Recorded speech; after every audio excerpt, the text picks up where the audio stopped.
Dnes to nebude lehké téma. Studentské půjčky. Něco, co začalo jako nástroj podpory vzdělání, dnes pro spoustu lidí znamená doživotní dluh. Delikvence rostou, úroky se sčítají, no a mnozí zjišťují, že diplom sice mají, ale svobodu tu ztratili.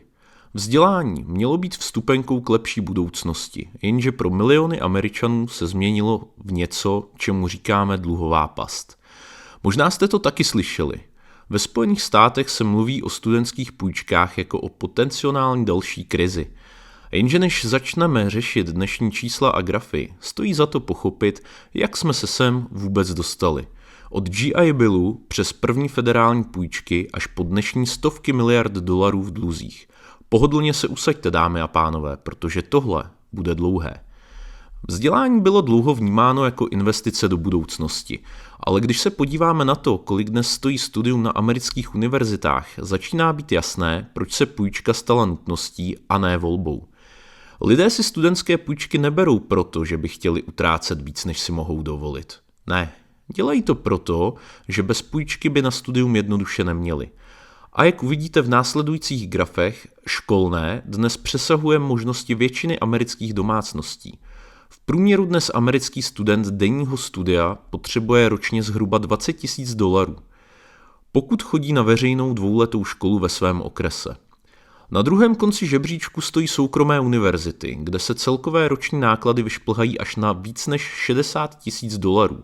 U klasických veřejných čtyřletých univerzit se studenti ze stejného státu dostanou na přibližně $30,000 ročně, zatímco ti z jiných států platí skoro $50,000. Zde tedy můžete vidět, že se nejedná opravdu o nic levného. V akademických letech 2024 až 2025 se školné pro studenty, kteří studují ve svém domovském okrese na veřejných dvouletých školách, výrazně liší podle státu. Zatímco v Kalifornii zaplatí student v průměru jen asi $1,400 ročně, tak v Novém Mexiku je to kolem $2,200. Na opačném konci žebříčku stojí Vermont, kde se stejné studium vyšplhá až na téměř $8,700 ročně. Teď se podívejme na stejný typ grafu, ale tentokrát pro čtyřleté veřejné univerzity místo dvouletých škol. V tom akademickém roce, tedy jak jsem říkal 2024-25, se průměrné školné a poplatky pro denní studenty studující ve svém domovském státě na veřejných čtyřletých univerzitách pohybují od $6,360 na Floridě přes $6,960 ve Wyomingu až po $17,360 v New Hampshireu a $17,490 ve Vermontu. Podívejme se, kolik stojí studium na tzv. Vlajkových univerzitách, tedy hlavních veřejných vysokých školách v jednotlivých státech.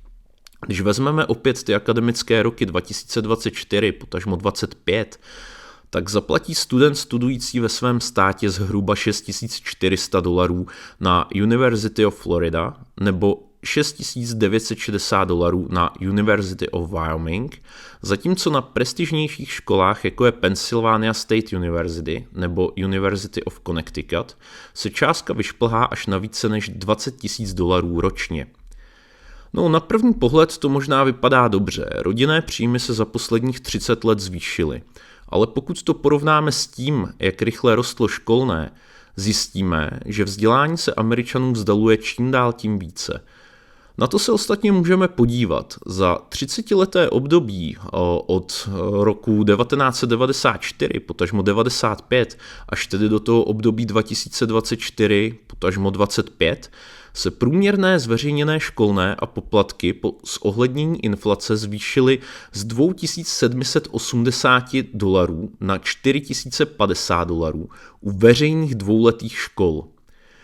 U veřejných čtyřletých univerzit je to potom z $5,740 na $11,610. No a u soukromých neziskových čtyřletých univerzit je to z $24,840 na $43,350. Možná proto nám dluh na studentských půjčkách roste astronomickým tempem. Myslím, že ten vztah je jasný. Je to prostě drahé a ne každý si to prostě může dovolit. Proto se uchyluje ke studentské půjčce. Proč zrovna studentská půjčka? Proč ne třeba klasický spotřebitelský úvěr? Pojďme se společně přesunout od grafu k historii. Slibuju, že těch čísel si později užijeme ještě mnoho a mnoho. Co jsem tak zjistil, tak první studentské půjčky začaly fungovat již v roce 1838. V tomto roce totiž založil Harvard soukromou studentskou úvěrovou agenturu, která poskytovala bezúročné půjčky studentům, kteří by si jinak nemohli dovolit studium. Tento program, známý též jako Harvard Loan Program, byl součástí Harvardského všeobecného nadačního fondu, který vznikl z darů bohatých absolventů a mecenášů univerzity.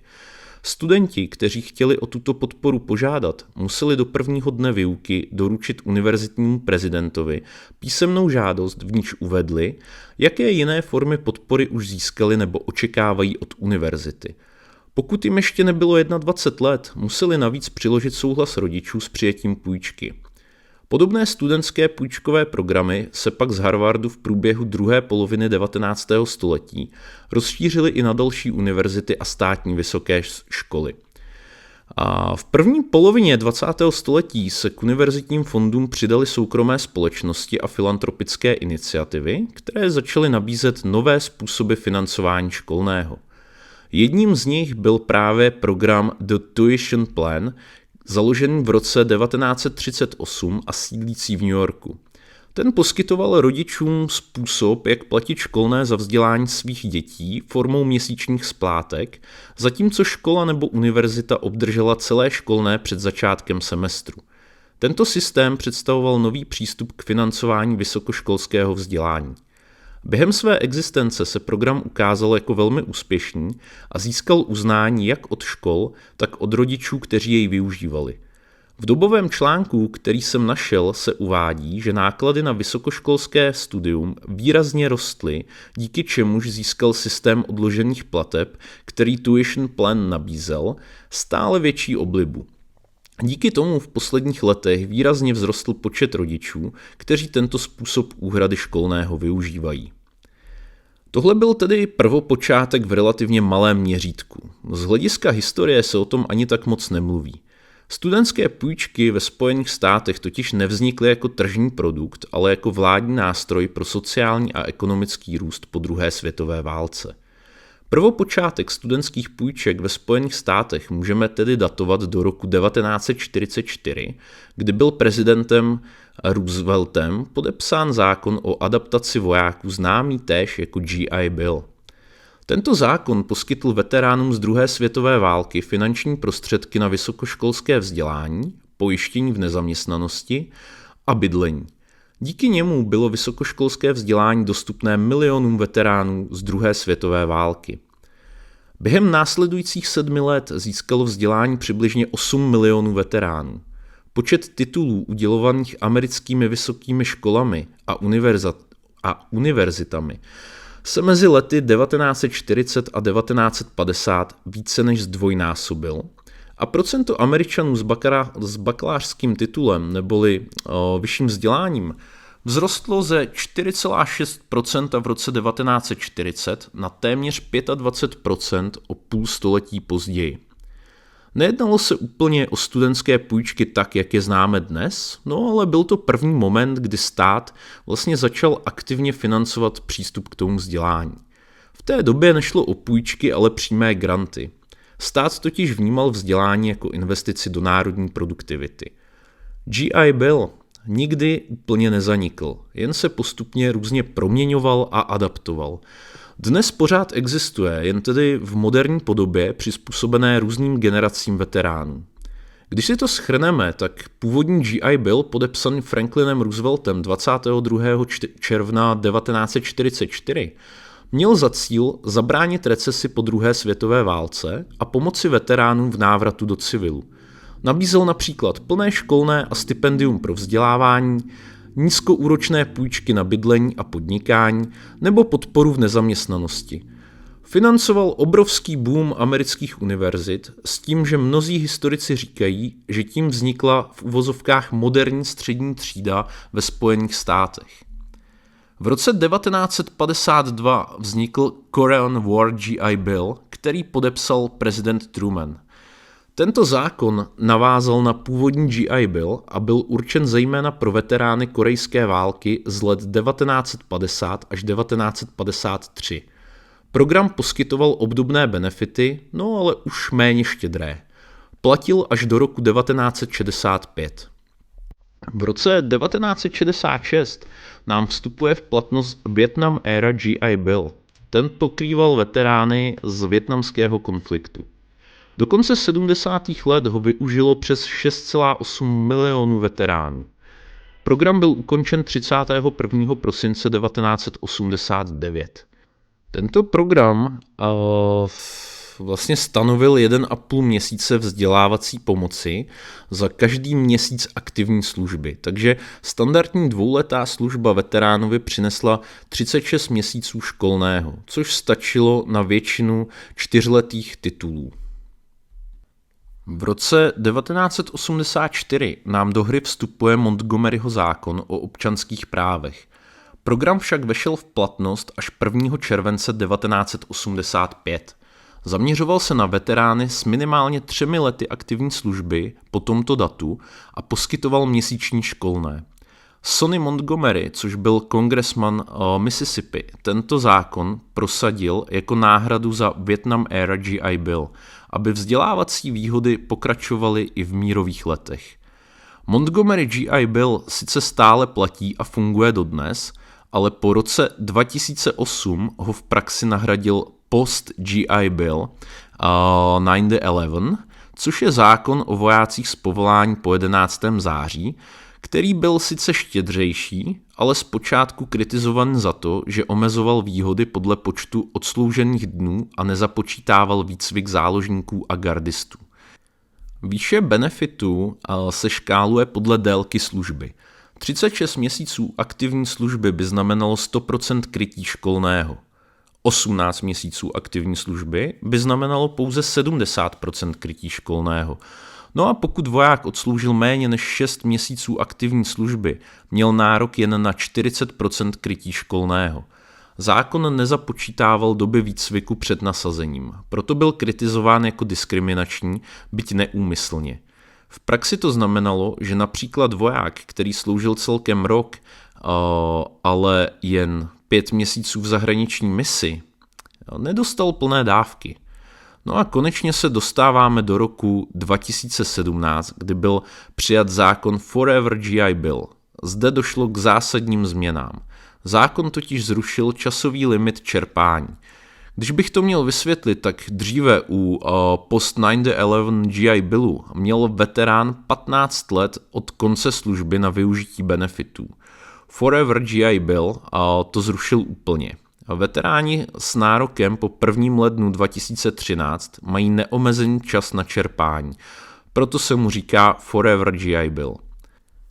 Zároveň zákon rozšířil přístup a zlepšil férovost. Jedná se o plné výhody pro všechny, kdo obdrželi vyznamenání Purple Heart, tedy zranění ve službě, i když nesloužili plných 36 měsíců. Rozšíření se týká i pro národní gardy a záložníky. Nyní se tedy i lépe započítává období služby, což je oprava diskriminačního efektu z Post 9/11 GI Billu. Post 9/11 GI Bill zůstal prvním základem a Forever GI Bill ho vlastně nepřepsal, jen rozšířil. Všechny ty výhody školného i bydlení platí dál, jen už bez omezení v čase a sférovější strukturou. Popsali jsme si, jak Spojené státy po druhé světové válce začaly financovat vzdělání veteránů prostřednictvím GI Billu. Kroku, který navždy změnil přístup Američanů ke vzdělání.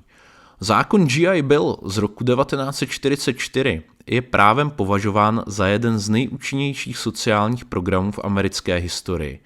Díky němu měli miliony vojáků, kteří se vrátili z druhé světové války, možnost zapsat se na vysoké školy nebo do programu odborného výcviku a získat přístup k nízkoúročním půjčkám na pořízení bydlení. Co se však z velké části zapomíná, je fakt, že GI Bill zároveň vedl k systematickému zneužívání ze strany soukromých škol zaměřených na zisk. Institucí, které vznikaly jen proto, aby využili vládní vzdělávací poukaz bez jakýchkoliv podmínek. Podnikavci, kteří viděli ve Veterans Administration štědrého plátce, začali zakládat vlastní školy a nastavovali školné přesně na hranici toho, co za ně vláda zaplatila. Mnohé z těchto škol falšovaly účetnictví i docházku, účtovaly přemrštěné ceny za učební pomůcky a dokonce fakturovali za studenty, kteří nikdy nenastoupili, jen aby ze systému vytáhli co nejvíc peněz. Zákon GI Bill sice otevřel cestu vzdělání milionům veteránů, ale zároveň vystřelil vzhůru celé odvětví pochybných soukromých škol, které stavěly na klamné reklamě, agresivnímu náboru, mizerné kvalitě výuky a otevřených podvodech. Během 5 let od podpisu GI Billu prezidentem Rooseveltem se počet soukromých škol ve Spojených státech ztrojnásobil. A to i přesto, že jich zároveň tisíce zanikly. Ve skutečnosti využilo své vzdělávací výhody z GI Billu více veteránů ke studiu na soukromých odborných školách než na veřejných a neziskových univerzitách. Brzy se po celé zemi začaly objevovat novinové a časopisové články, které odhalovaly nepoctivé majitele odborných škol a veterány, kteří se stali vlastně oběťmi těch podvodů. A já jsem našel dobový článek, který to pěkně vysvětluje. Tohle je psáno sice satiricky, ale příběh je reálný. Autor popisuje, že když se člověk vydá na adresu 837 North LaSalle Street, má problém školu vůbec najít. Budova působí zcela nevýrazně. Chodba této nepříliš nápadné budovy je lemována cedulemi v japonštině, angličtině a vesměsi angličtiny a japonštiny. Můžete si všimnout, že místo obsahuje kanceláře Národní asociace pro určování pohlaví kuřat a obchodní prostory společnosti Bratři Sagano distributoři vajec. Ale nebojte se, škola vyššího vzdělání, pevnost znalostí o určování pohlaví kuřat je tam také a je plně vybavena. Stát se o to postaral. Stát donutil pana George Sagana podat úplnou zprávu, aby se ujistil, že má dostatečné vzdělávací vybavení. Takže pan Sagan si sedl a pečlivě sepsal své vzdělávací pomůcky. Jednalo se o 2 stoly, 8 židlí, 8 lamp, krabice na kuřata, tabuly a psací potřeby. A samozřejmě živá kuřata, na kterých se v uvozovkách učilo pracovat. Na základě této zprávy označil svrchovaný stát Illinois dne 14. října 1946 Národní školu určování pohlaví kuřat za vhodnou instituci, způsobilou a vybavenou poskytovat vzdělávání a výcvik veteránům druhé světové války. V druhé polovině 40. let začal kongres registrovat masové zneužívání vzdělávacích fondů z GI Billu. Vyšetřování vedené senátorem Albertem Thomasem a správcem Veteran Administration Carlem Graham odhalilo, že většina problematických škol byla soukromá. Ty tvořily přes 90% všech případů ztráty akreditace. Zpráva upozornila, že stovky těchto škol nabízely nekvalitní, často fiktivní výuku a lákaly veterány na klamavou reklamu. Prezident Harry Truman proto v roce 1950 vyzval k přísnější regulaci a k zajištění, aby každý kurz skutečně pomáhal veteránům najít zaměstnání. Následné kongresové vyšetřování z let 1950 až 1952 potvrdilo rozsáhlé podvody. Desítky odsouzení, stovky probíhajících případů a stovky milionů dolarů promrhaných na bezcenné programy. Výbor uvedl, že Veterans Administration prakticky nechala školy sami si určovat, kolik si naúčtují z federálních peněz, bez ohledu na kvalitu poskytovaných služeb. Tato aféra byla jedním z klíčových momentů, který donutil vládu poprvé zavést přísnější standardy akreditace a kontroly škol. Krok, který později ovlivnil i vznik systému federálních studentských půjček. GI Bill však byl jen začátkem. Nechtěl jsem od toho odbočovat a chtěl jsem popsat GI Bill od války až po současnost. Ovšem, pojďme se vrátit zpět do roku 1957. Sice nám v tomto období běží GI Bill, ale ten byl určen pouze pro veterány. Vznik systému studentských půjček na státní úrovni se datuje právě do roku 1956, kdy stát Massachusetts založil organizaci vlastně Massachusetts Higher Education Associate Authority a tato agentura zajišťovala půjčky studentům z Massachusetts prostřednictvím bank a fondů, které byly kryty penězi získanými z filantropických darů od místních podnikatelů. Tento program byl velmi efektivní. Nějaké zmínky o něm najdete na Wikipedii a podobně, ale už jsem si několikrát ověřil, že nejlepším zdrojem jsou staré novinové články. Na obrazovkách můžete vidět kratičký nevýrazný sloupec z The New York Times z roku 1956. V článku se uvádí to, že prezidentská komise zkoumá plán, podle něhož by potřební Američané mohli studovat na vysoké škole díky půjčkám zaručeným vládou. Plán by vyžadoval, aby si uchazeč o studium našel banku nebo jinou finanční instituci ochotnou mu poskytnout půjčku, splatnou možná až během 20 let po ukončení studia. Vláda by ručila, že pokud student přestane splácet, stát uhradí část dluhu. Bylo by to v podobné tedy systému GI Home Loan, tedy hypoteční program pro válečné veterány. V jehož rámci vláda ručí za 60% půjčky, maximálně však do výše 7,5 tisíce amerických dolarů. Zde bych rád uvedl, že GI Bill z roku 1944 fungoval v principu tak, že stát platil školné přímo univerzitám a poskytoval veteránům stipendium. Bylo to skutečně jakoby free college pro vojáky. Jo? A v letech tedy 1944 a 1956 studovalo díky tomu přes 7,8 milionů veteránů, z níž většina neplatila ani cent z vlastní kapsy. Financovalo se to jednoduše z federálního rozpočtu. Žádné úvěry, žádné záruky, prostě čistý grant. GI Bill měl několik částí. Významnou součástí GI Bill byl vlastně Home Loan Guarantee program a ten fungoval tak, že vláda přes Veterans Administration ručila bankám za část hypoteční půjčky veteránům, čímž jim umožnila získat úvěr bez zálohy a s nižším úrokem. Pokud veterán nesplácel, stát uhradil bance garantovanou část dluhu. Takže článek z The New York Times odkazuje právě na tuto součást GI Billu. Mluvil jsem o organizaci Massachusetts Higher Education Associate Authority, která jako první zajišťovala půjčky studentům z Massachusetts prostřednictvím bank a fondů, které byly kryty penězi získanými z filantropických darů od místních podnikatelů. Jednalo se o úspěch, protože v průběhu následujících 8 let založilo dalších 20 států podobné agentury. Tyto rané garanční agentury ale fungovaly pouze na úrovni jednotlivých států, takže většina studentů v jiných částech země stále neměla přístup k dotovaným studentským půjčkám. Zlomový byl však rok 1958. Ten totiž zaznamenal zásadní obrat ve federální vzdělávací politice Spojených států. Po vypuštění Sputniku 1 se vzdělání zejména ve vědě, technice a matematice stalo otázkou národní bezpečnosti.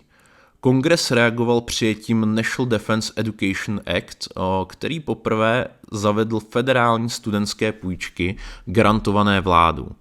V éře, kdy Sověti údajně testovali letadla s jaderným pohonem a Washington se obával technologického zaostání, se americká vláda rozhodla, že zbrojní parity nelze dosáhnout bez lidského kapitálu.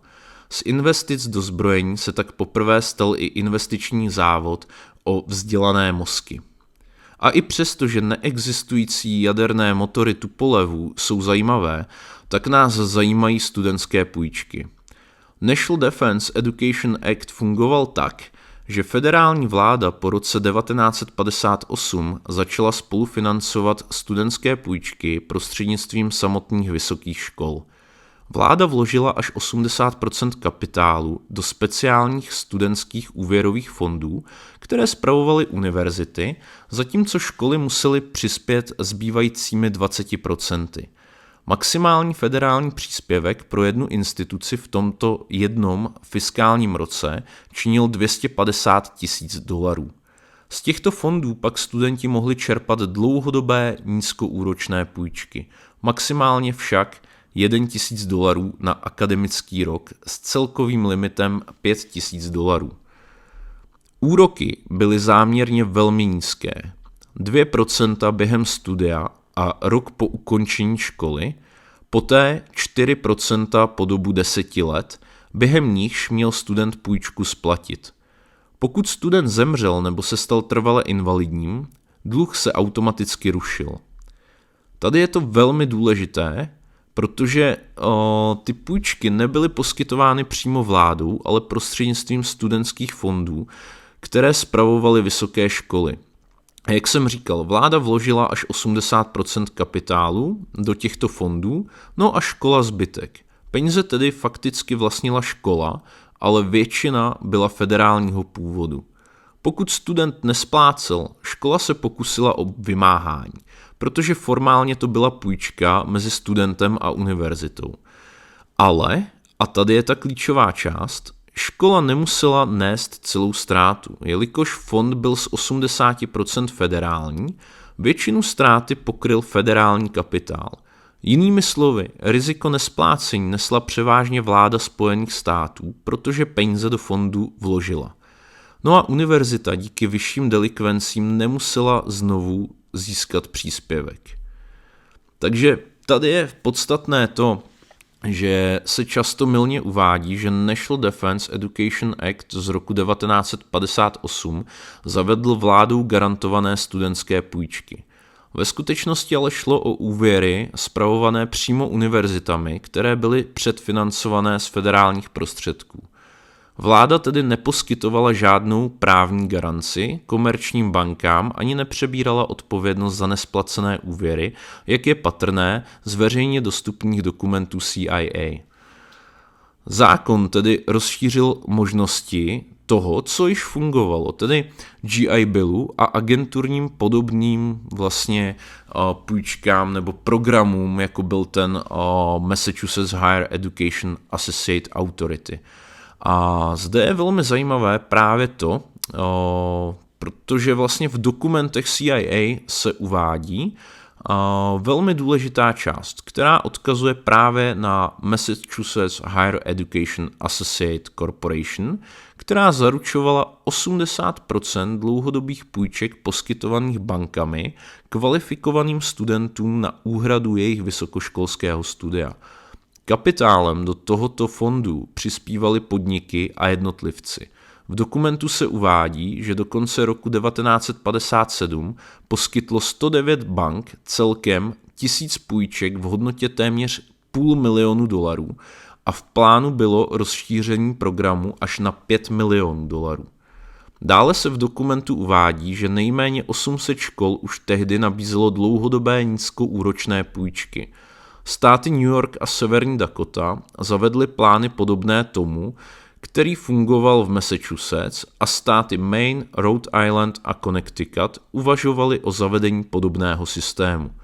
Tohle je z mého pohledu opravdu velmi zajímavá část dokumentu, protože odkazuje i na tuition plan, o kterém se toho nikde zas tak moc nepíše.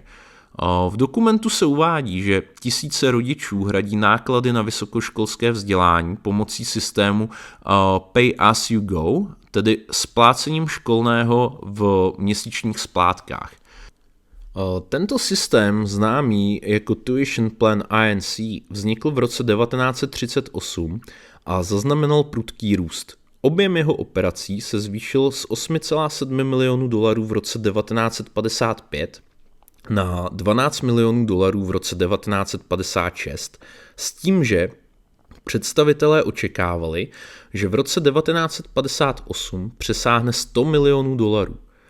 Pojďme dále, a to sice do počátku 60. let, kdy prezident Kennedy chtěl rozšířit přístup ke vzdělání pro širší vrstvy obyvatel, což bylo součástí jeho programu New Frontier, a věřil, že vlastně vzdělání je klíčem k ekonomickému růstu a sociální rovnosti, no a chtěl navázat na National Defense Education Act ale s větším důrazem na rovnost příležitostí.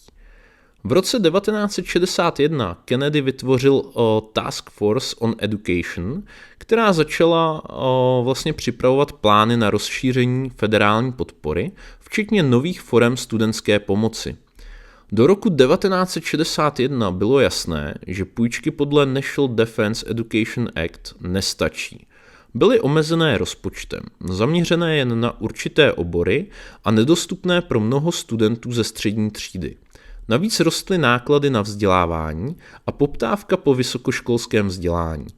Kennedy prosazoval rozšíření studentské pomoci, ale narazil na odpor v Kongresu, kde konzervativci nechtěli zvyšovat federální výdaje a někteří liberálové chtěli víc grantů než půjček. V roce 1961 Kennedy navrhl nový vzdělávací balíček, který zahrnoval stipendia a půjčky, ale ten neprošel úplně. Kongres schválil jen některé části, například rozšíření National Defense Education Act o další fondy. V roce 1962 nám do hry vstupuje Francis Keppel a ten byl vlastně jmenován komisařem pro vzdělávání v prosinci 1962. Stal se rychle klíčovou postavou v Kennedyho administrativě a jeho cílem bylo modernizovat vzdělávací systém a rozšířit přístup k vyššímu vzdělání pro studenty ze středních a nižších tříd. Primárně mu šlo o rozšíření půjček pod National Defense Education Act, aby vlastně pokrývali více studentů, nejen ty v národně důležitých oborech. Pojďme dále, a to sice do roku 1963, kdy komisař pro vzdělávání Francis Keppel ve zprávě pro kongres říká, že finanční pomoc studentům by měla být dostupná prostřednictvím běžných úvěrových institucí, nikoliv jen univerzitních fondů. V dobovém článku, který jsem dohledal, se uvádí, že Francis Keppel požadoval 2 nové typy půjček pro potřebné vysokoškolské studenty. První z nich vlastně by poskytoval federálně pojištěné komerční půjčky studentům ze středně příjmových rodin, kteří nemohou získat vládní půjčky. Druhý by zpřístupnil finanční prostředky vysokým školám a univerzitám na implementaci programu studia za účelem studia pro potřebné studenty na jejich kampusech. Keppelův návrh pojištění půjček byl revoluční, protože by přesunul část zátěže z federálního rozpočtu na soukromý sektor, zatímco vláda vlastně garantovala splácení. Já jsem objevil další velmi zajímavý novinový článek z roku 1963. Ten nám poskytuje velmi důležité informace z hlediska čísel. S klidným svědomím mohu říct, že hledat taková data v grafech je prakticky nemožné. Občas najdete nějakou akademickou studii, ale ne vždy se taková data podaří najít. S novinovými články je sice práce, ale občas to prostě stojí za to. V tomto článku se totiž uvádí, že počet nesplacených dluhů ve federálním programu studentských půjček je podle komisaře pro vzdělávání Francise Keppela překvapivě malý. Pan Keppel sdělil podvýboru sněmovny reprezentantů pro rozpočtové prostředky, že podle zprávy bylo z celkové částky $218 milionů, které byly studentům půjčeny od roku 1959 do 30. června 1962, pouze $700 označeno jako nevymahatelné. Za období končící 30. červnem podle zprávy z Keppelova úřadu splácelo své půjčky v rámci zákona National Defense Education Act 37 000 studentů. K uvedenému datu činila celková splacená částka $5 198 125 $. Kennedy podporoval Keppelovy nápady, protože odpovídaly jeho vizi širšího přístupu ke vzdělávání. V roce 1963 poslal Kongresu návrh na nový vzdělávací zákon, který obsahoval tyto myšlenky, ale atentát na Kennedyho, který se odehrál v listopadu 1963, přerušil proces implementace. Prezident Johnson pak v roce 1964, potažmo 65, pokračoval a prosadil Higher Education Act. Higher Education Act z roku 1965 zavedl programy, které zahrnovaly vládou garantované studentské půjčky. Konkrétně vytvořil program Guaranteed Student Loan Program, v rámci kterého vláda Spojených států garantovala splácení půjček poskytovaných soukromými věřiteli, pokud by dlužník, potažmo tedy ten student, nebyl schopen tu půjčku splácet. No a zde máme velmi důležitý milník. Program byl navržen tak, že studentské půjčky poskytovaly soukromé banky, spořitelny nebo úvěrové instituce. Tyto půjčky byly federálně pojištěné, takzvaně pokud student nesplácel, federální vláda přes státní záruční agenturu uhradila bance nesplacenou část. Pro banky to byl zcela nový druh biznesu, takže v červnu 1966 americká bankovní asociace s požehnáním prezidenta Johnsona zahájila kampaň s cílem přimět 3000 komerčních bank v zemi, aby půjčovaly peníze studentům v nouzi na financování jejich vzdělání s úrokem 6%. Co jsem tak dohledal, tak se často mluví o tom, že původní sazba těchto půjček měla být někde kolem 3%.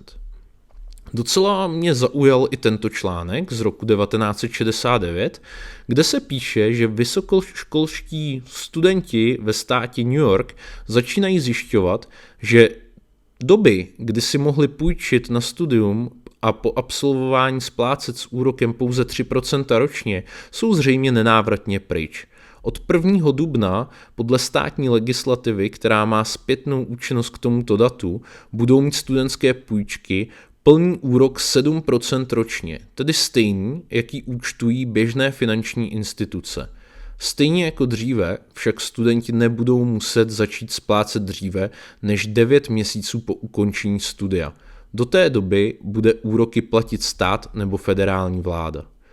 Zákon z roku 1965 měl sice ambiciózní cíl. Zpřístupnit vysokoškolské vzdělání každému bez ohledu na majetkové poměry, ale v praxi v sobě nesl řadu mezer a nejasností. Federální vláda sice ručila bankám za studentské půjčky, ale zároveň začala tyto programy postupně omezovat. Původní příslib, že stát bude i nadále dotovat úrokový rozdíl mezi komerčními a federálními sazbami, se brzy ukázal jako neudržitelný. Na konci 60. let proto vláda začala utahovat podmínky, snižovala subvence a přenášela větší část nákladů přímo na studenty. Kongres v tichosti omezil podporu pro soukromé půjčky a některé státy, včetně New Yorku, dokonce zrušily vlastní úrokové dotace a studenti tak najednou čelili vyšším sazbám.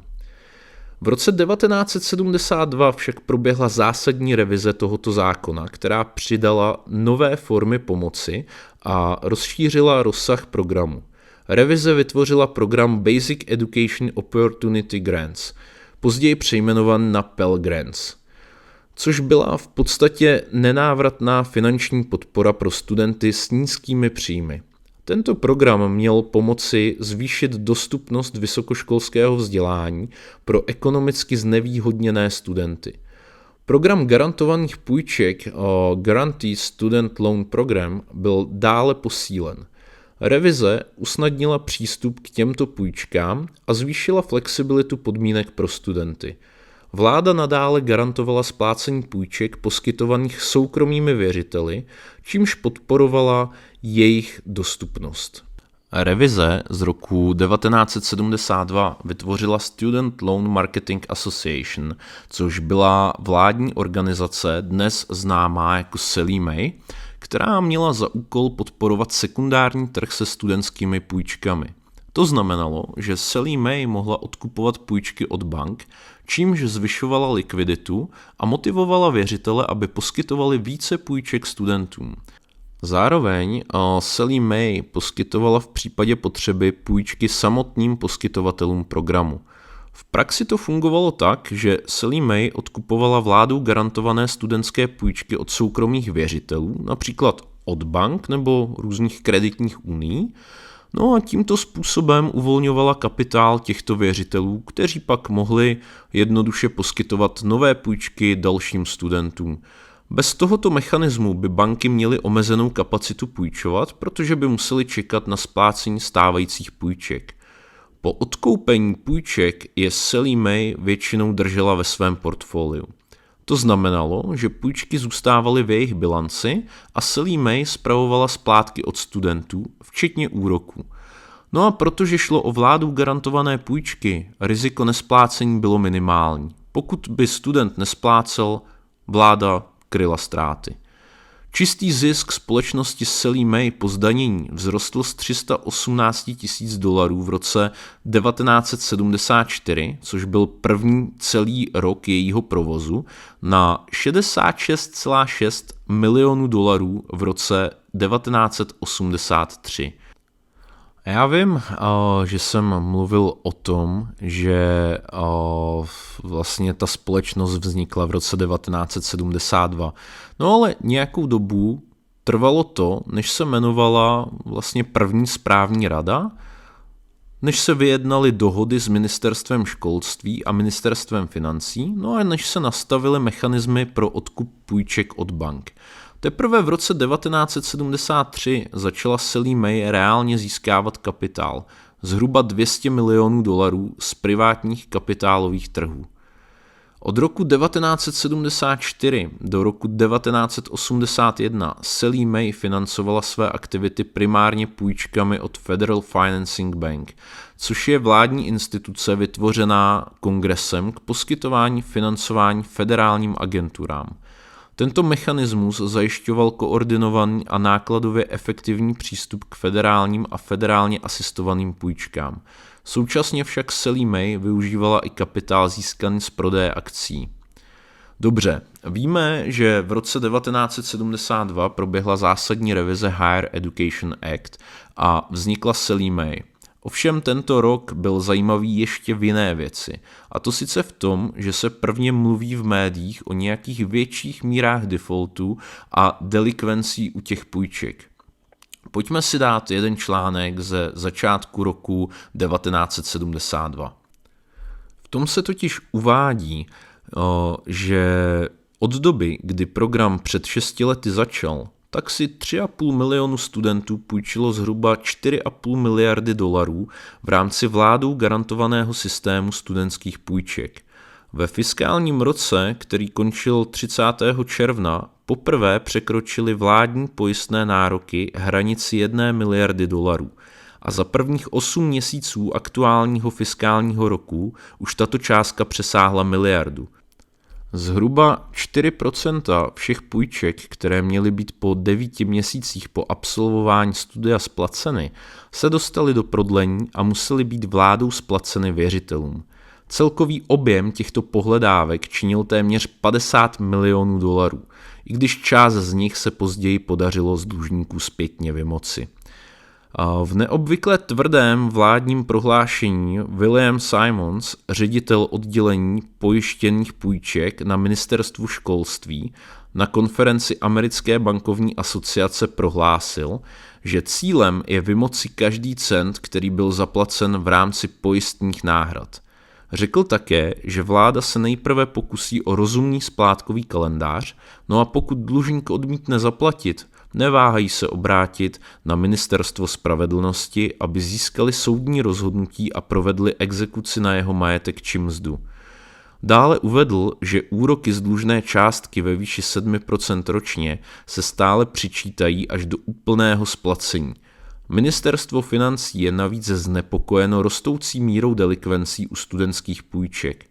No, docela by mě zajímalo, jak by se pan Simons asi díval na dnešní graf vývoje delikvencí, ke kterému se samozřejmě později dostaneme. Po revizi Higher Education Act v roce 1972 a založení Sallie Mae se program studentských půjček dále rozrůstal, ale problémy s delikvencemi a defaulty se postupně zhoršovaly. Tohle byla první chvíle, kdy si vláda uvědomila, že systém garantovaných půjček není tak bezproblémový, jak se v 60. letech slibovalo. V článku z roku 1977 se můžeme dočíst, že odvolací soud státu New York povolil státu vymáhat studentskou půjčku poskytnutou muži během jeho studia na State University v Albany. Tímto krokem se otevřela nová právní cesta, jak řešit rostoucí a kontroverzní praxi, kdy se mladí lidé vyhýbají splácení studentských půjček vyhlášením osobního bankrotu. V článku se doslova píše to, že šlo zřejmě o první rozhodnutí svého druhu ve Spojených státech a bylo okamžitě označeno za významný posun v úsilí zastavit prudký nárůst studentských bankrotů.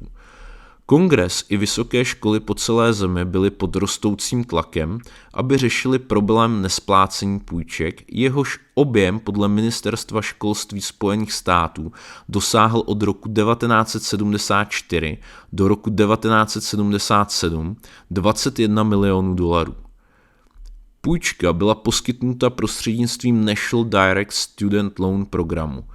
Program National Direct Student Loan je jedním ze dvou hlavních úvěrových programů poskytovaných federální vládou. Jednalo se tedy o program, kdy peníze na půjčky dávala federální vláda školám, ne studentům.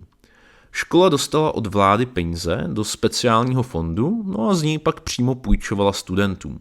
V článku se dále uvádí, že zatímco se odborníci domnívali, že rozhodnutí odvolacího soudu by mohlo mít široký dopad na půjčky v programu National Direct Student Loan, a pochybovali, zda bude mít vliv na nesplácení v druhém programu Guarantee Student Loan.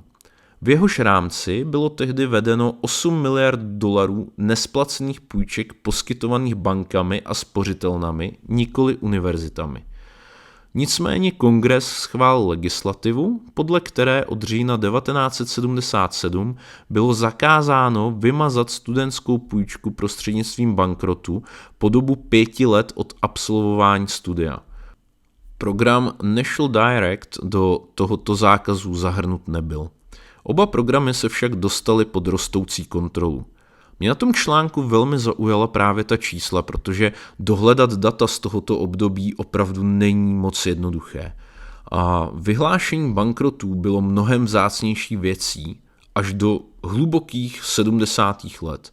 Odvolací soud citoval údaje ukazující, že bankroty ze strany příjemců vzrostly z kumulativního celku 2146 pro celkovou částku $2,5 milionu od samotného počátku půjčkových programů až po rok 1972 na akumulovaný celkový počet 8969 pro celkovou částku $11,3 milionu do února 1975. Úsilí o vymáhání nesplacených studentských půjček zesílilo, když úřady v New Yorku pod vedením generálního prokurátora navrhly kongresu legislativu, aby daňový úřad mohl poskytovat adresy dlužníků univerzitám. Od roku 1977 řešila nově zřízená vymáhací jednotka 15 362 aktivních případů v celkové výši přes $12 milionů, přičemž digitalizovala záznamy 52 200 případů. Dle článků, který právě vidíte na obrazovkách, dlužilo více než 344 000 bývalých studentů celkem $400 milionů na federálně garantovaných půjčkách poskytnutými soukromými bankami a dalších $600 milionů na půjčkách, které si vzali přímo od vysokých škol nebo dalších institucí z federálního fondu.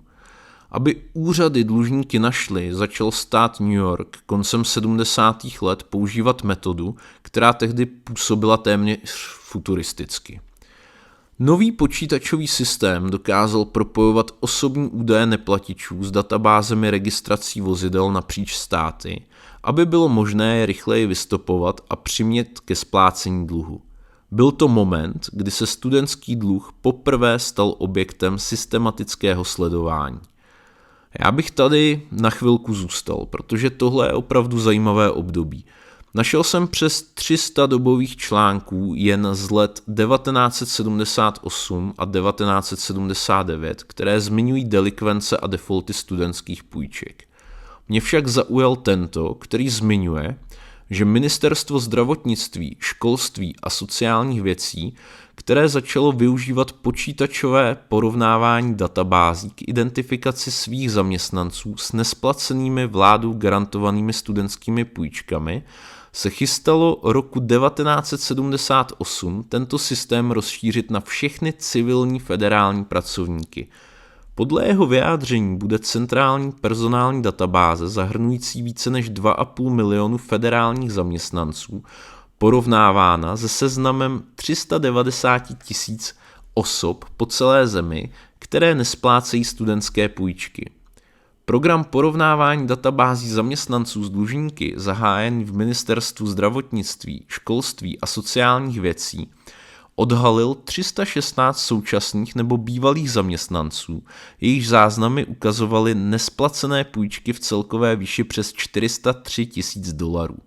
Většina z nich byli nízkopříjmoví pracovníci správy sociálního zabezpečení, ale mezi dlužníky byl také jeden vedoucí pracovník přímo v kanceláři ministra Califara s příjmem kolem $33 000 ročně.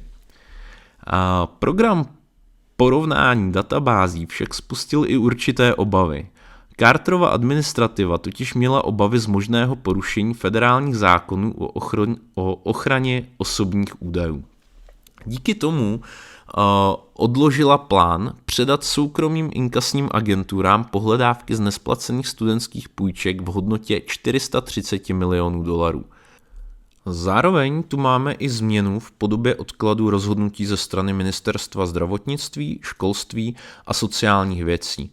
To v roce 1978 sice již požádalo o nabídky na první kontrakt na vymáhání dluhů a chystalo se vybrat soukromého vymahače dluhů, ovšem ministr Joseph Califano požádal o odklad rozhodnutí.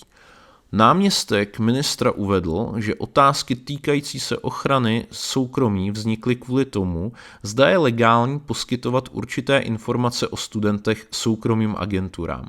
Ministr Califano vlastně na slyšení v kongresu uvedl, že bývalí studenti nesplácejí celkem $500 milionů z federálně garantovaných půjček. Zavázal se věnovat tomuto problému maximální úsilí.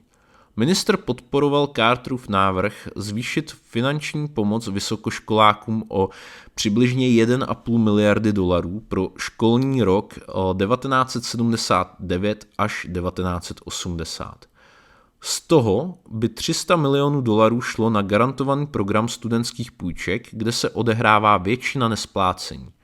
Califano dodal, že mnoho problémů s nesplácením je způsobeno neuvěřitelně nedostatečným vedením záznamů v předchozí administrativě a že by zvýšení financování tohoto programu nedoporučil, pokud by se nezměnil způsob jeho správy. V článku se též mluví o interní kontrole personálních záznamů ministerstva, která odhalila 317 z 340 000 dlužníků, kteří byli zároveň na vládní výplatní listině.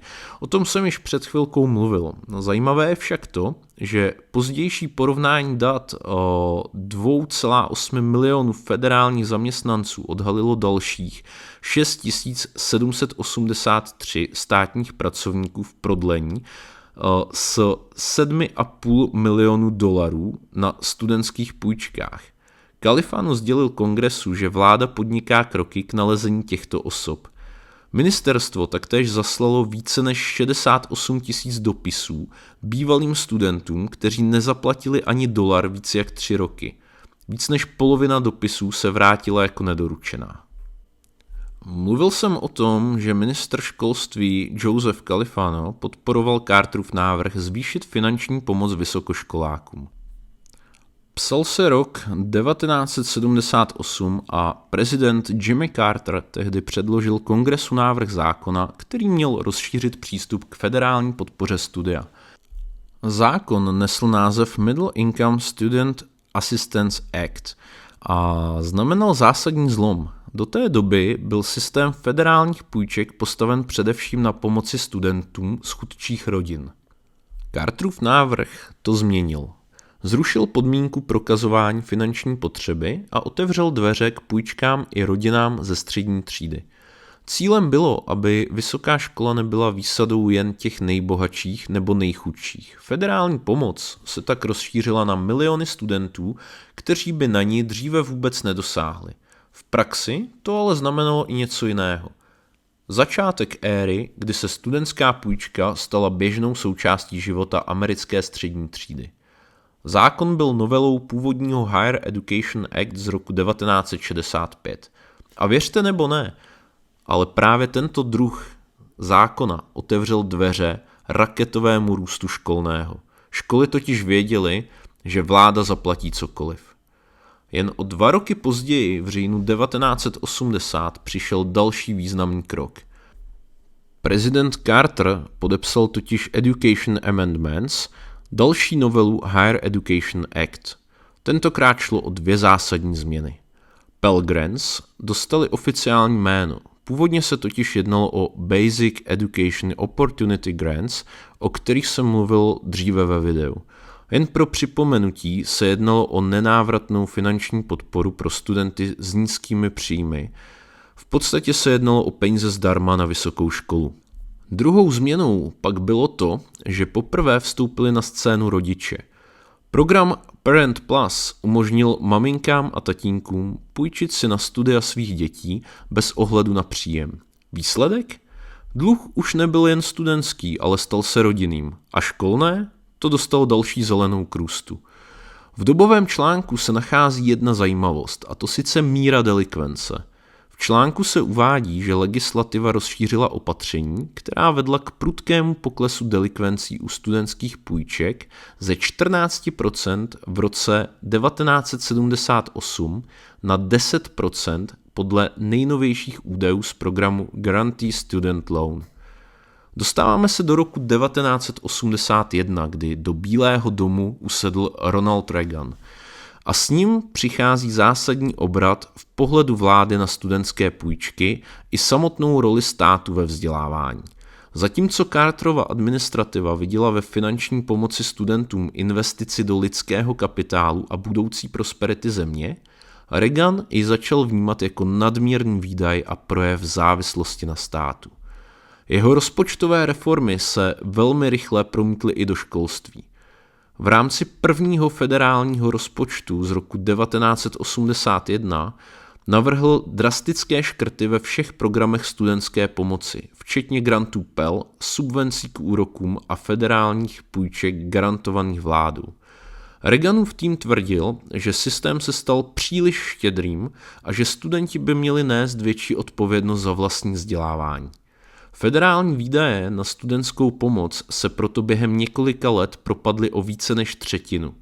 Zároveň se zpřísnily podmínky pro získání půjček a grantů, čímž se přístup k vysokoškolskému vzdělání znovu stížil pro nižší a střední třídu, tedy přesně pro skupiny, které měl zákon Middle Income Student Assistance Act z roku 1978 chránit. Reaganův Omnibus Budget Reconciliation Act zrušil Carterův Middle Income Student Assistance Act, omezil Pell Grants a zároveň rodičovské plus půjčky přejmenoval na ALAS. Zajímavé je, jak se studenti v létě 1981 sami vrhli do dluhů, jen aby se vyhli Reaganovým škrtům. Varování vysokých škol a bank zabralo. Žádejte teď, nebo příští rok nic nedostanete. A výsledek? Počet žádostí o garantované půjčky vyskočil o 60% oproti předchozímu roku. Proč ten spěch? Prezident právě podepsal Omnibus Budget Reconciliation Act a od 1. října 1981 začala platit nová, mnohem tvrdší pravidla. Vyšší spoluúčast rodin, nižší limity pro půjčky a až 40% studentů mohlo z programu úplně vypadnout. Kdo ale žádal včas, ten měl vyhráno. Většina půjček pro podzim 1981 byla schválena ještě podle starých pravidel. To znamená žádné škrty, žádné problémy.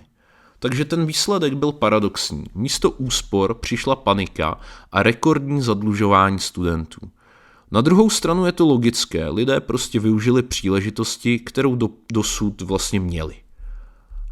Zákon samozřejmě vyvolal ostrý odpor, kdy republikáni i demokraté dali Bílému domu jasně najevo, že odmítají výrazné škrty ve vysokoškolských půjčkách a v řadě dalších vzdělávacích programů. Kolem Kapitolu se sjelo přes 5000 studentů z celých Spojených států, aby protestovali proti plánovaným škrtům ve federálních studentských půjčkách a grantech. Byla to jedna z největších demonstrací za vzdělání od 60. let.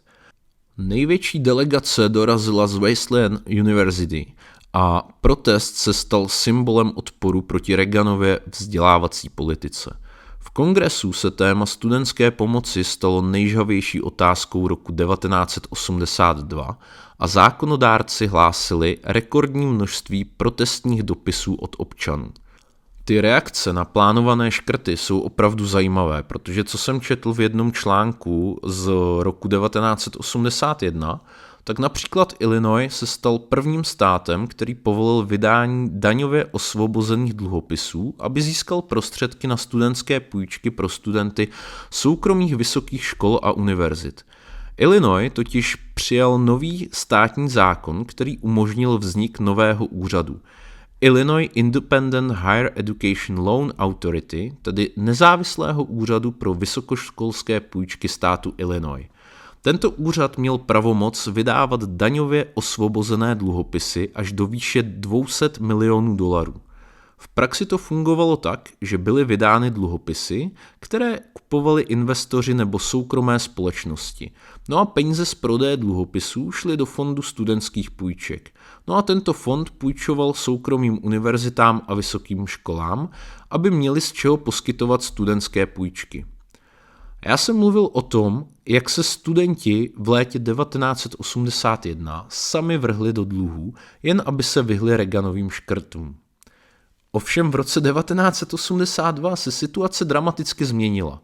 Ministerstvo školství totiž oznámilo, že objem garantovaných studentských půjček, tedy jednoho z hlavních zdrojů federální pomoci vysokoškolákům, klesl oproti roku 1981 o 22%, a to částečně kvůli zpřísnění podmínek pro získávání půjček. Statistiky naznačují, že administrativa Ronalda Reagana uspěla ve snaze omezit růst programu. Přesto podle zprávy zůstává objem půjček pro školní rok 1982 o 26% vyšší než před 2 lety. Úředníci uvedli, že objem půjček prudce vzrostl v předchozím roce, tedy v roce 1981, protože studenti očekávali nová omezení a spěchali se získáním půjčky ještě v létě 1981. V roce 1981 to vypadalo na konec světa, jenže nakonec to nebylo tak žhavé. Reagan se snažil tvrdě prosadit svůj postoj, ale kongres nakonec škrty zmírnil.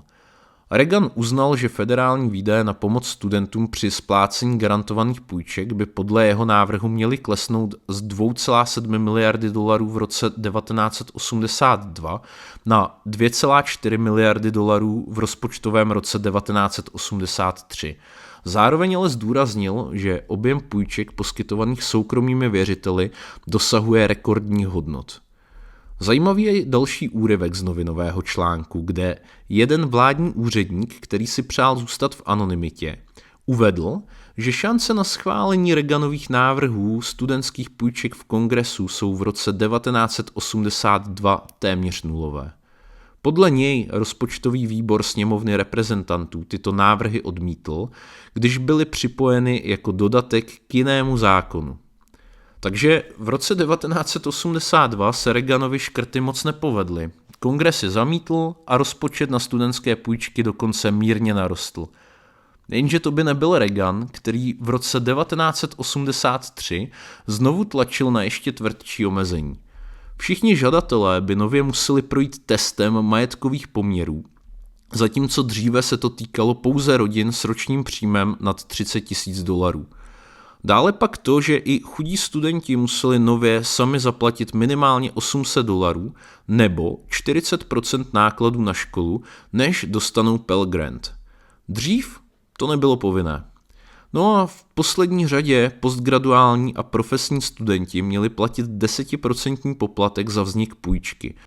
Jednalo se v podstatě o dvojnásobek toho, co by platili dřív. Reagan to nechtěl vzdát. 31. ledna 1983 předložil rozpočet na fiskální rok 1984 s ještě tvrdšími škrty, jenže kongres mu to opět do určité míry shodil ze stolu. V dobovém článku se můžete dočíst to, že dodatek týkající se školství, který předložil senátor Bill Bradley, demokrat z New Jersey, byl přijat poměrem hlasů 82:10. Nemá sice závaznou právní sílu, ale jasně dává najevo, že Senát ovládaný republikány nemá v úmyslu přijmout škrty ve vzdělávacích programech v hodnotě $2 miliard, které navrhl Bílý dům pro fiskální rok 1984. Reagan to nevzdal ani po 3 neúspěšných pokusech. V roce 1984 přišel s novou strategií. Zde nešlo jenom o plošné škrty. Administrativa navrhla zrušit federální studentské půjčky a granty pro všechny rodiny s příjmem na $30,000 ročně. Jenže to vlastně znamenalo jediné. Střední třída by z toho programu úplně vypadla.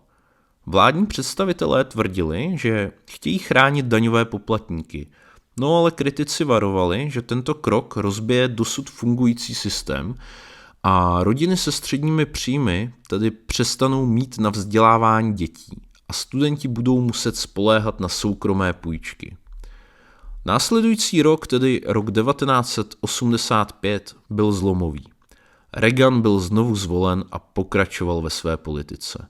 No a hádejte, jak to tentokrát dopadlo. Kongres nakonec řekl a dost. V roce 1985 zablokoval téměř všechny Reaganovy škrty a přijal návrh, který měl udržet granty, půjčky i pracovní programy v chodu na dalších 5 let. Dokonce i republikáni v Senátu už Reagana nepodporovali, ale přesto se něco změnilo. Systém sice přežil, jenže závislost na půjčkách se stala trvalou součástí amerického vzdělání. Všichni věděli, že studenti se zadlužují víc než kdy dřív, ale granty už dál růst nemohly. Tady je velmi zajímavé, že se opět v nějaké větší míře začíná řešit nesplácení studentského dluhu. Ministerstvo školství už vyzkoušelo všechno. Od přátelských upomínek po inkasní agentury, aby přimělo 1 milion lidí zaplatit více než $4 miliardy, které dluží na federálních studentských půjčkách. Marná sláva, nic z toho nezabralo. Ministerstvo tak sáhlo po tom, co jeho mluvčí označil za poslední trumf. Ministr školství William J. Bennett oznámil, že neplatiči budou mít 60 dní, aby si dohodli splátkový kalendář a začali své půjčky splácet. Po uplynutí této lhůty měly být jejich jména předána daňovému úřadu, IRS, který začal zadržovat vlastně daňové vratky až do výše dlužné částky. Bennett uvedl, že bývalí studenti nezaplatili přes $3 miliardy v půjčkách s nízkým úrokem, které získali od bank, a dalších 1,1 miliardy z národního programu přímých studentských půjček National Direct Student Loan Program, který spravují samotné univerzity. V roce 1985 už bylo jasné, že problém studentských dluhů není okrajový. Jen samotný stát New York tvořil přes $537 milionů, tedy čtvrtinu všech nesplacených federálních půjček ve Spojených státech. K tomu studenti dlužili dalších 109 milionů z přímých univerzitních půjček. Celkově tak víc než $600 milionů zůstávalo nesplacených jen v jednom státě. Míra nesplácení přitom byla výrazně nad průměrem a právě to vedlo vládu k rozhodnutí zapojit daňovou správu, tedy IRS, která začala zadržovat vratky daní neplatičům studentských půjček. Celkový objem nesplacených federálně garantovaných studentských půjček vzrostl z $1,5 miliardy na konci fiskálního roku 1983 na $2,1 miliardy o rok později. A očekávalo se, že do konce fiskálního roku 1985 dosáhne $3 miliard. Když se podíváme na čísla u některých států pro rok 1985, tak New Jersey $164 milionů v nesplacených garantovaných půjčkách plus $21,8 milionů z přímých půjček.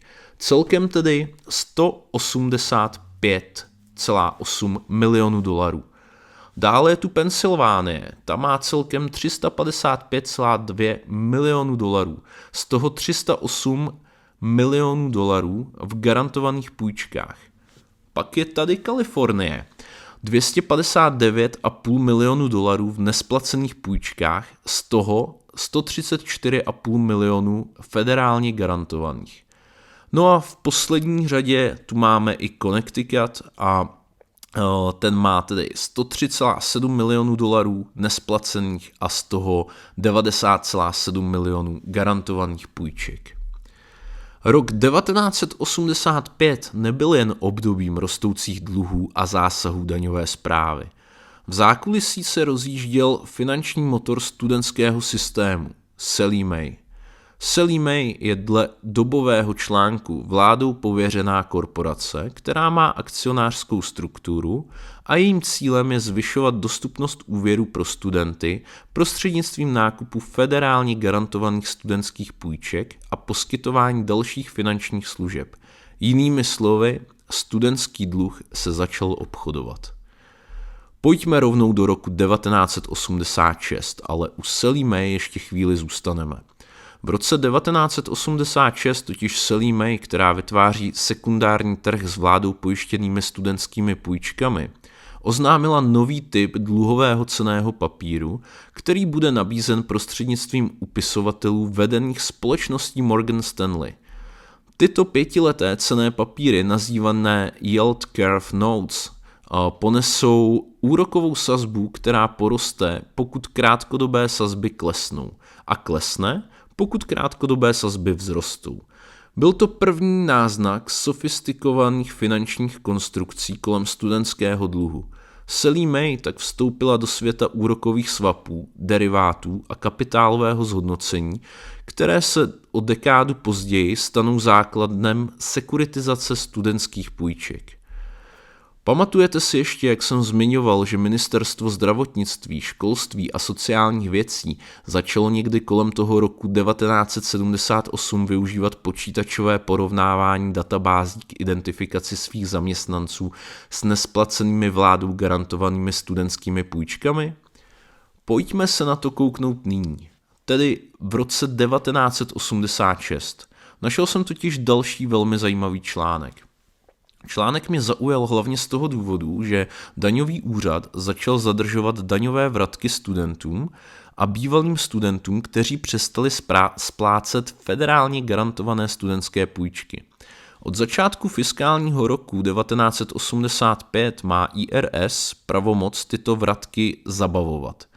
V lednu roku 1986 předalo ministerstvo daňovému úřadu jména 657 894 dlužníků, kteří nespláceli celkem 1,3 miliardy dolarů. Daňový úřad jim rozeslal oznámení o záměru zadržet přeplatky. Tento krok okamžitě přinesl hotovost. Od 40 000 neplatičů se podařilo vybrat 16 milionů dolarů. Už jen samotná hrozba stačila. Když začaly v roce 1985 přicházet daňová přiznání, IRS začal vratky skutečně zadržovat. Během pouhých 2 týdnů tato praxe vynesla více než 50 milionů dolarů od přibližně 95 000 dlužníků. V průměru se jednalo o $533 na osobu. Celkově se vláda snažila získat zpět od neplatičů přibližně 3,75 miliardy dolarů z celkových 58 miliard dolarů nesplacených studentských půjček. Byly uzavřeny smlouvy s 9 soukromými inkasními agenturami a koncem roku 1984 začalo Ministerstvo spravedlnosti podávat žaloby na 18 000 dlužníků. Jména neplatičů jsou rovněž předávána úvěrovým registrům. Článek uvádí, že další nástroje se teprve chystají. Podle návrhů zákona, který tehdy ležel na stole prezidenta Reagana, by měly být komerční úvěrové registry informovány o všech federálně garantovaných půjčkách, nejen o těch v defaultu. Zákon by také umožnil ministerstvu účtovat dlužníkům náklady na vymáhání. A navíc ve fiskálním roce 1987 měla vláda opět porovnávat jména neplatičů se seznamy federálních zaměstnanců. Ovšem tím nejzásadnějším, co se v roce 1986 stalo, bylo to, že reautorizace Higher Education Act zakázala studentům v prodlení brát si nové půjčky a rozdělila program ALAS na doplňkovou studentskou půjčku a půjčky plus. Pojďme do roku 1987. Zde hodně zdrojů uvádí, že tento rok nebyl až tak významný. Určitou optikou s tím souhlasím, ale i tak jsem bádal a našel jsem dle mého názoru jako velmi zajímavou informaci. V tom roce 1986 už vláda otevřeně přiznává, že systém se začíná rozpadat zevnitř. Federální stát totiž ročně utrácí přes 3,4 miliardy dolarů na garantované studentské půjčky a téměř polovina z této částky mizí v nesplácených úvěrech. Ty peníze nejdou na školné ani knihy, jdou na dluhy, které se nikdy nevrátí. Ministr školství William Bennett proto přichází s novou strategií. Nejde už jen po studentech, jde po školách. Od roku 1990 mají být od federální pomoci odstřiženy všechny instituce, kde více než 20% absolventů skončí v defaultu. Kdyby to platilo hned, dopadlo by to na třetinu všech škol v programu, především na komunitní vysoké školy, odborné instituce a školy, které vzdělávají nejchudší vrstvy. Vláda tvrdí to, že když škola produkuje neplatiče, je něco špatně. Kritici však odpovídají, tohle nejsou špatné školy, to jsou školy pro chudé. Vysoká míra defaultu totiž není selháním systému. Je přirozeným důsledkem toho, že půjčky dostávají lidé, kteří začínají s nulou. A právě tady se mění logika celého programu. Studentské půjčky přestávají být nástrojem sociální mobility. Začínají se chovat jako úvěrové portfolio, kde se měří ztrátovost, riziko, návratnost a tak podobně. Dluh prostě už není jenom osobním problémem studenta. Stává se systémovým rizikem, které má být řízeno stejně tvrdě jako v bankovnictví. Přesuňme se tedy do roku 1988 a navažme na předchozí článek. Zdá se, že vysoká míra defaultů je v tomto roce tématem číslo 1. Náměstek ministra školství Bruce Cairns totiž uvedl, že návrhy Reaganovy administrativy na sankcionování škol s vysokou mírou defaultu jsou nutné, aby se zabránilo podkopání celého federálního systému podpory vzdělání ztrátou důvěry veřejnosti. Cairns vystoupil na panelu o studentské finanční pomoci na výroční konferenci organizace zastupující 117 afroamerických vysokých škol. Vysvětloval zde, že vláda považuje postih škol s vysokou mírou nesplácení za nezbytný nástroj. Podle federálních dat studenti během 10 let programu nesplatili 6 miliard dolarů. Z 95 afroamerických vysokých škol, které ministerstvo v roce 1986 sledovalo, mělo 17% z nich míru defaultu 50% nebo vyšší, zatímco průměr všech amerických škol byl jen 7%. Ministerstvo tehdy navrhovalo, aby byla federální pomoc odebrána každé škole, která do akademického roku 1989, potažmo 1990, nesníží míru defaultu pod 20%. Podle Cairnse není cílem zavírat školy, ale přimět je, aby zlepšili výsledky splácení. Přesuňme se do roku 1989. No a pojďme opět pokračovat nesplácením studentských půjček. Článek, který jsem našel, je klasický příklad z konce 80. let, kdy federální studentské půjčky prožívaly velkou krizi kvůli masivním defaultům. To souvisí přímo s tím, o čem jsme mluvili. Reautorizace Higher Education Act. V roce 1986 chtěla defaulty omezit, ale problémy pokračovaly a vyvrcholily v letech 1987 až 1989. Dnešní Bank of America půjčovala peníze studentům přes federální program. Federální vláda ty půjčky garantovala, takzvaně pokud student neplatil, stát tu bance prostě zaplatil. No a v Kalifornii to řídila California Student Aid Commission, státní agentura, která spravovala ty garance pro federální půjčky v Kalifornii. Bank of America outsourcovala vymáhání dluhů, tedy výběr splátek od neplatičů, na firmu United Education and Software Inc. Ta firma měla na starosti sledovat dlužníky, posílat upomínky, vymáhat peníze a tak dále. Jenže United Education and Software to slušně řečeno totálně pokazila. Hlavně kvůli problémům s přechodem na nový počítačový systém. Nedokázali pořádně sledovat dlužníky, posílat upomínky, takže defaulty šly nahoru. Abych to vysvětlil, tak pokud máte vysoký počet defaultů a nemáte dostatečné úsilí je vymáhat, ztrácíte federální garanci na ty půjčky. To znamená, že banka musí nést riziko sama. Pokud studenti neplatili, ztráty zůstanou bance, peníze se již nevrátí a vzniká problém. Co se tedy stalo? V létě 1987 vyšlo najevo, že United Education and Software selhala. Bank of America se snažila ty garance obnovit a navrhli plán, jak to napravit. Ale US Department of Education, tedy Federální ministerstvo školství, řeklo ne. Garance neobnoví podle navržených podmínek.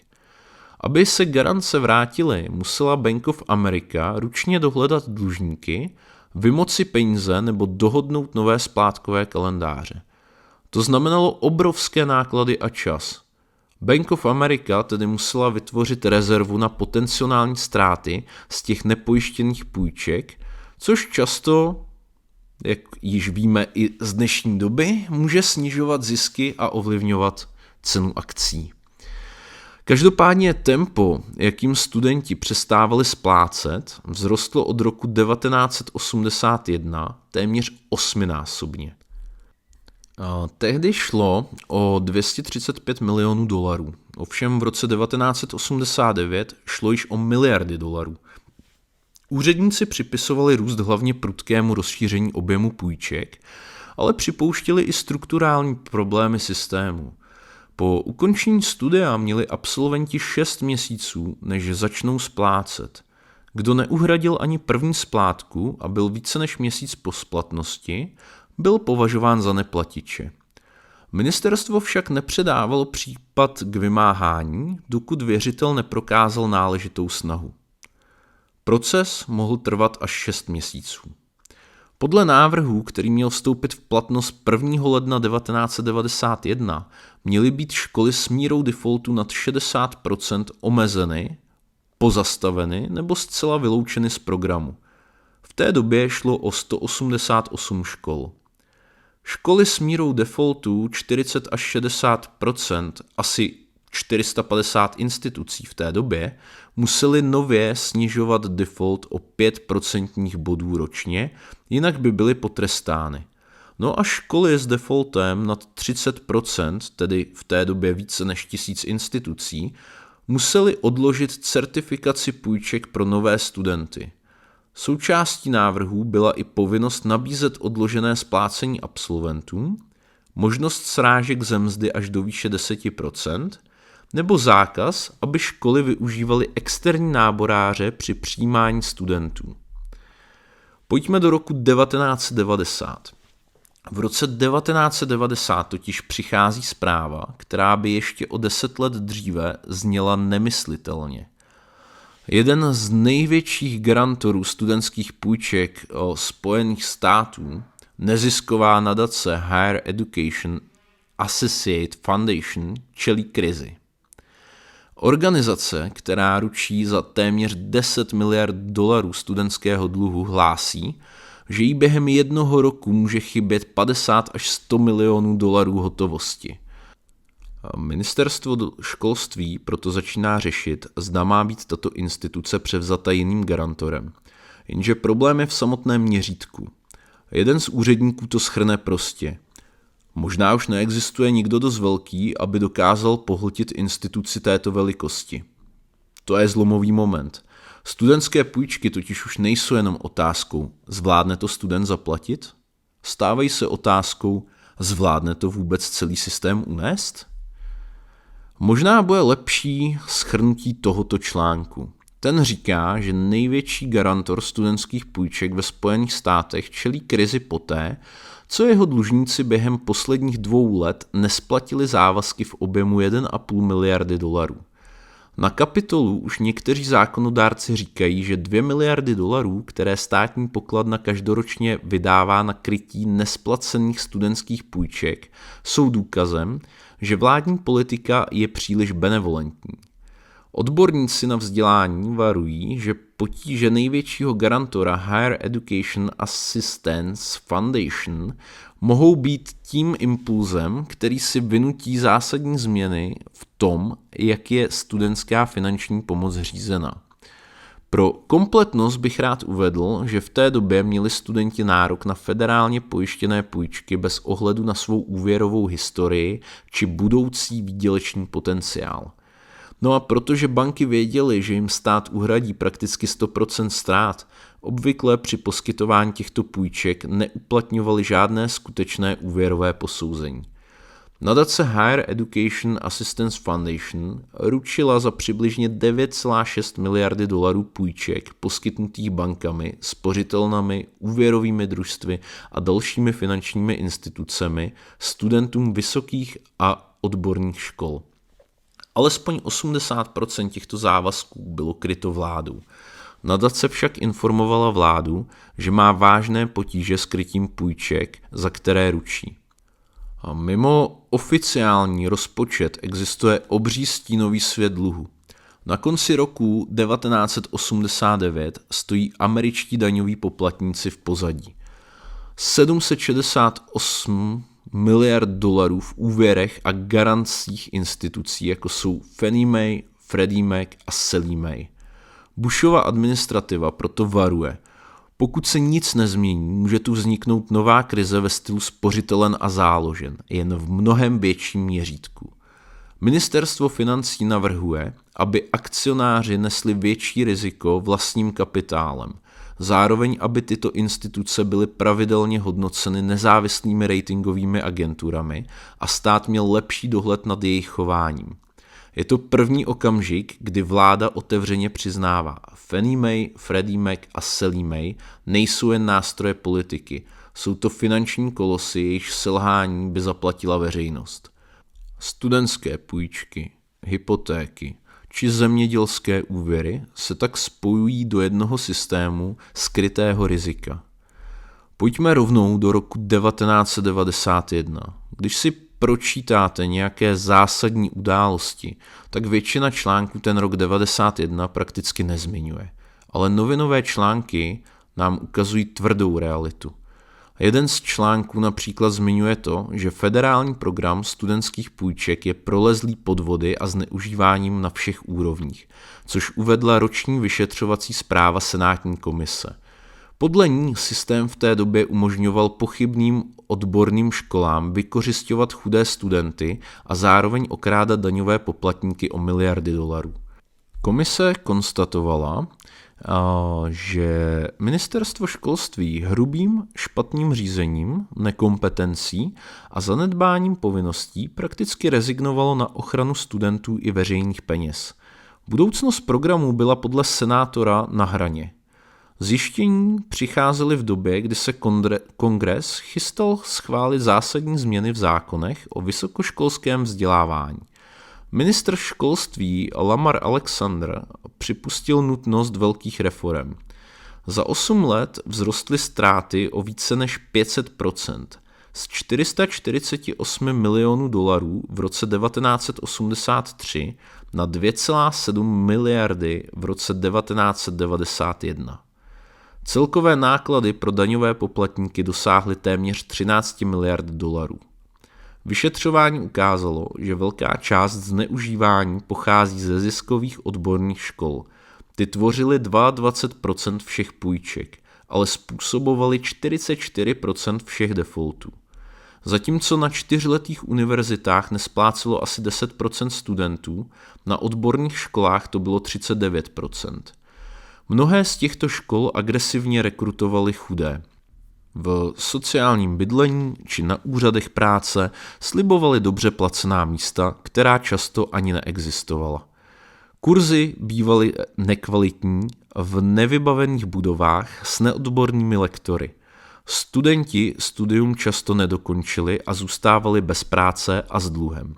Zpráva kritizovala i regulační rámec. Z roku 1991 jsem objevil ještě jednu zajímavou zprávu. A to sice tu, že banka Chase prodávala studentské půjčky. V článku se uvádí, že společnost Chase Manhattan oznámila, že se dohodla na prodeji všech svých vládou garantovaných studentských půjček v celkovém objemu 1,2 miliardy dolarů organizaci Student Loan Marketing Association, neboli Sallie Mae. Tento program je součástí snahy banky Chase zlepšit svou finanční pozici prodejem aktiv. Stejně jako mnoho dalších bank se snaží zvýšit objem kapitálu v poměru k aktivům, jako jsou úvěry a cenné papíry.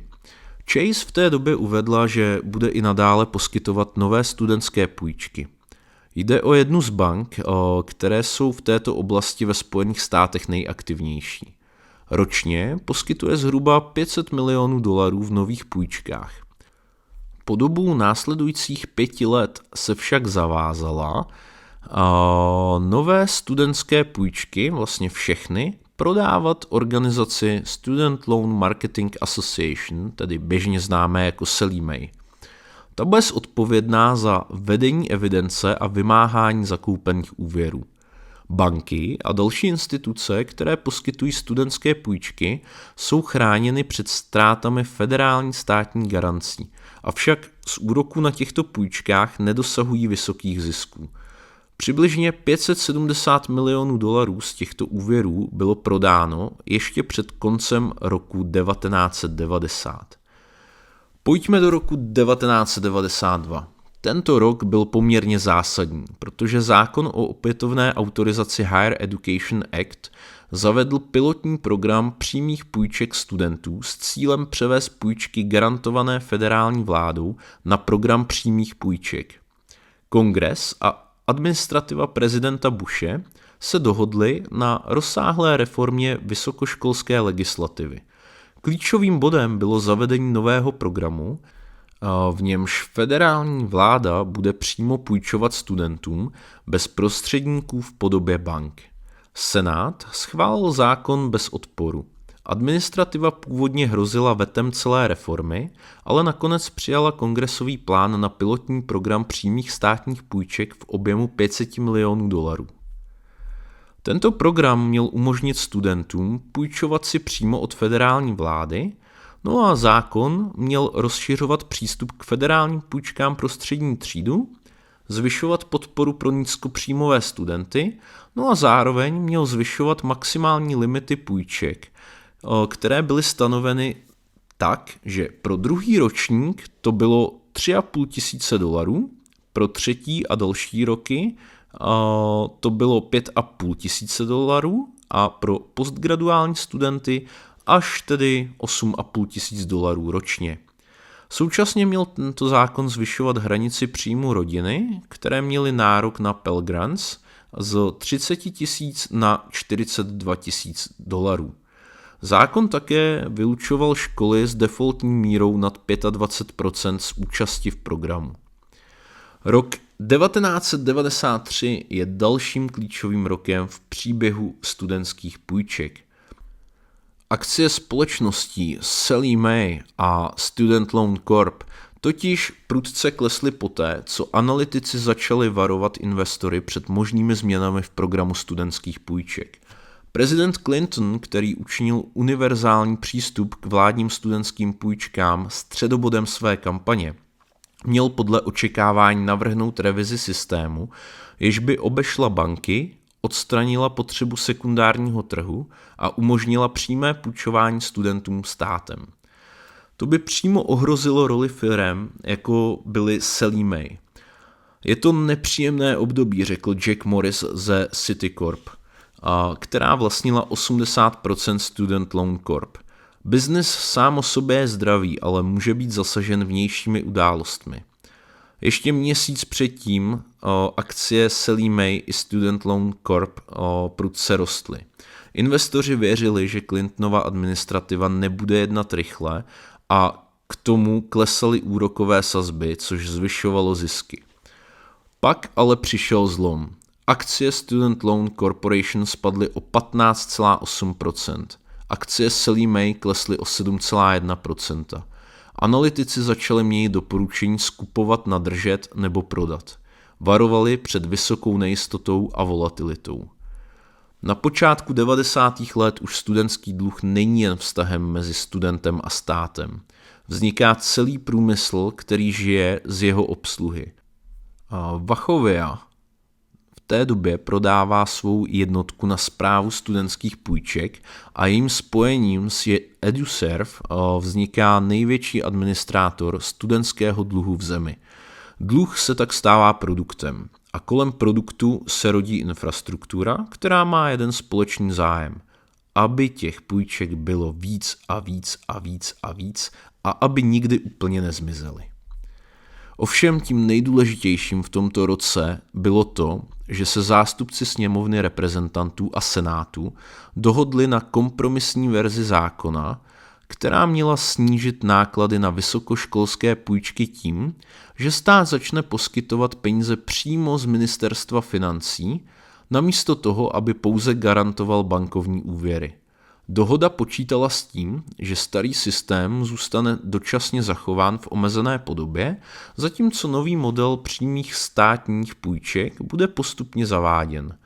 Pokud by nový program selhal, starý systém by fungoval jako záloha. Nový program měl také umožnit studentům splácet půjčky buď pevně stanovenými částkami nebo jako podíl z příjmu.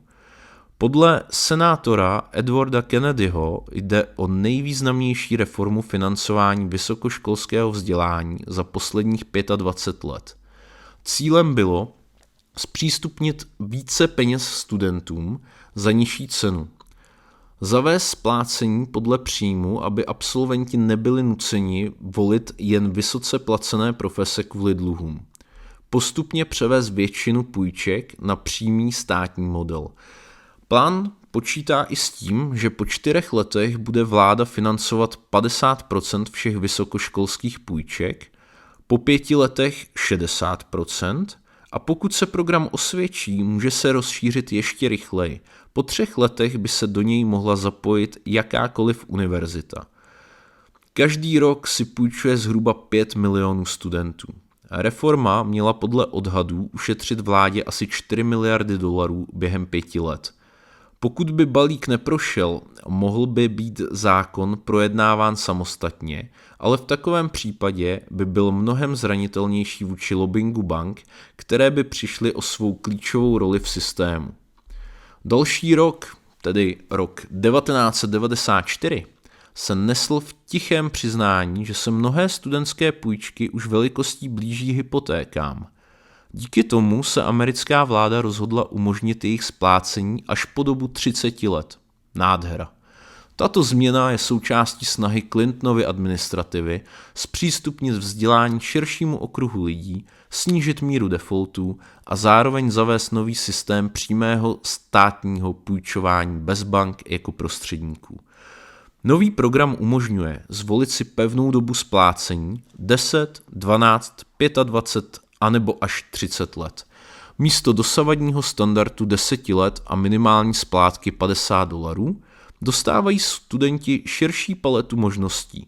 Měsíční splátky se tak mohou výrazně snížit, ale za cenu mnohem vyšší celkové zaplacené částky v čase. Tak jo, a tohle je tedy pro dnešek vše. Já vám děkuji, pokud jste to doposlouchali, případně dosledovali až sem. Budu rád, pokud mi necháte nějaký komentář, like, či pokud budete toto video sdílet, aby se dostalo mezi více lidí. Pokud byste mě chtěli nějakým způsobem podpořit, můžete tak učinit na platformě Buy Me a Coffee, odkaz budete mít v popisku videa, anebo přímo zde na YouTube prostřednictvím tlačítka Super díky. Zároveň budu rád, když mrknete i na můj nový Substack. Další díl by měl vyjít zhruba do měsíce a zde navážeme tam, kde jsme teď přestali. Takže já super děkuju a budu se těšit u dalšího dílu.